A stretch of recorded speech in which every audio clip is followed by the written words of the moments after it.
ఏ ప్రార్థనా మందిరంలో అయినా ఆ మతం వాళ్లే బోర్డులో ఉండాలి, వాళ్లే మేనేజ్ చేయాలి. ఇతర మతాల వారు ఉండటానికి లేదు.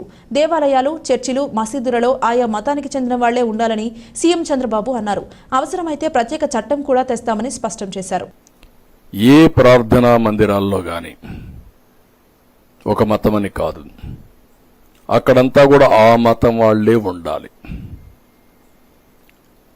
ఆ మతం వాళ్లే మేనేజ్మెంట్ మీద ఉండాలి. ఆ మతం మీద నమ్మకం ఉండేవాళ్లే ఆ మేనేజ్మెంట్ ఇష్యూస్ అన్ని హ్యాండిల్ చేయాలి. అందులో నేరస్తులు గాని, సంఘ విద్రోహ శక్తులు గాని అలాంటి లేకుండా వెరిఫై చేసుకుంటాం బోర్డు మేనేజ్మెంట్ బోర్డులు వేసేటప్పుడు. ఇవన్నీ కూడా తీసుకొచ్చి సాంప్రదాయాలకు అనుగుణంగా ఇవన్నీ తీసుకొస్తాం. అదే సమయంలో అక్కడ పనిచేసే వాళ్ళ దగ్గర నుంచి, మేనేజ్మెంట్స్ దగ్గర నుంచి అన్ని జాగ్రత్తలు తీసుకుంటాం.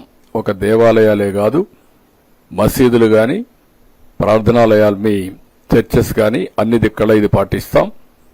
అందరం కూడా మత సామరస్యాన్ని కాపాడుకోవాలి.